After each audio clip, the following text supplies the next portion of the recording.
Threats of cartel killings, high-dollar ransom demands, junkets to Vegas. Federal officials call it an epic fraud case that swindled victims out of millions in Austin and beyond. Tonight, the KVUE Defenders go inside a case unfolding in federal court against a man from Manor who one of his alleged victims calls, quote, a fantastic con man.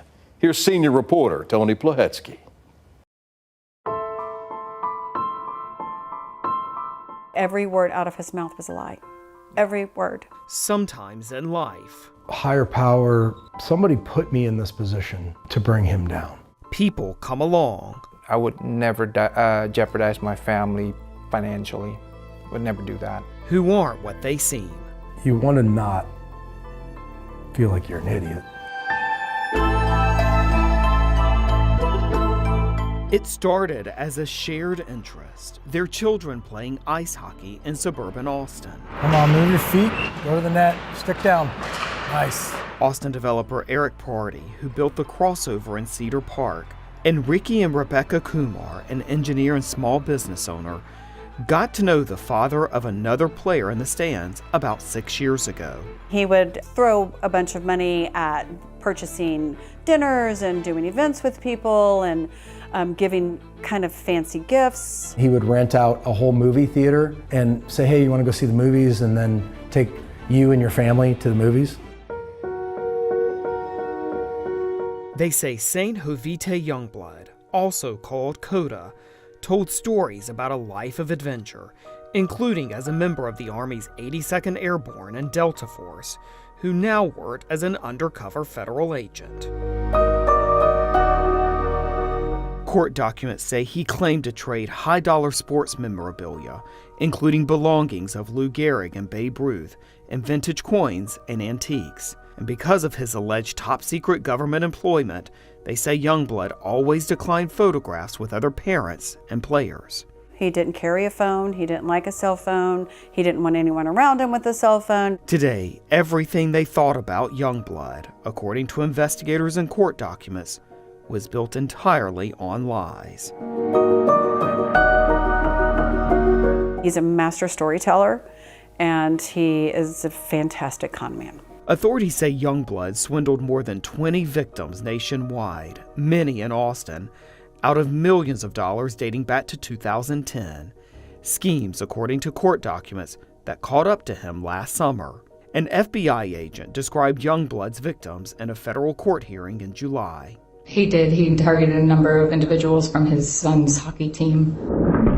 Including Mr. Parati? Including Mr. Parati and others. Parati says Youngblood approached him in the summer of 2022 with what he described as highly classified government intelligence. It revealed Parati's family was the target of Mexican drug cartels, and through Youngblood's government connections, he could protect them. They believed that I had all this money because of the crossover and the other projects that I had, and that I had access to these bank accounts, that I would pay a ransom on my son, and that he could protect me. The FBI says that from July 2022 through April 2023, Parati paid Youngblood $900,000 with a promise that Youngblood would be able to pay the money back. You go back and forth 1,000 times.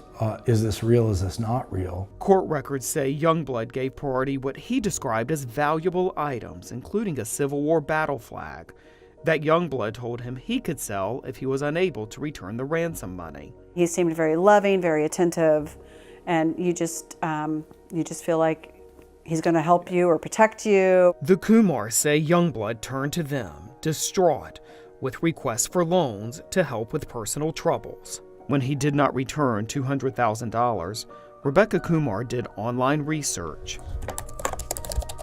What came back was very shocking. And discovered news articles from more than a decade ago in which Youngblood was charged with fraud in San Bernardino County, California. Around that time, Parati took some of the goods Youngblood had given him for an appraisal, only to learn they had far less value. Then he went to the FBI. As part of the investigation, agents performed an undercover sting at Carrabba's in North Austin, a May 31st meeting between Parati and Youngblood. And there's agents inside the building, agents outside the building, the whole, like you'd see it in a movie. And they've got a wire and everything else. Documents say Youngblood, quote, made false and fraudulent promises and obtained cash and assets from victims for his personal use and benefit. Investigators believe Youngblood used the majority of the money on junkets to Las Vegas to gamble at casinos. Agents learned Saint Jovite Youngblood was not his birth name and, quote, falsely claimed he was a member of the U.S. Army's Delta Force. On July 31st, the FBI arrested Youngblood at Austin Bergstrom International Airport on his way to Las Vegas. At an initial hearing a few days later, many of his victims packed the courtroom, and a judge admonished the 51-year-old harshly. The weight of the evidence is overwhelming against you, Mr. Youngblood. In addition to that, the nature and circumstances of this offense, your lies, your intimidation, references to cartel over and over again, this is got to be the most massive pattern of intimidation, threats, of violence and death I've ever seen. Today, Parardi and the Kumars wonder how they could have fallen victim to a man they thought was their friend. It kind of sounds unbelievable that we would do that. Now they are left with the relationship's aftermath, emotionally and financially. You know, that's college money for my kids. It's a huge loss that we can't recoup. And I just think to myself, you know, I'm financially devastated right now, but I'm still young enough to hopefully make it back. There are some days I don't think about it and other days where I'm extremely angry. Anger over a trust betrayed.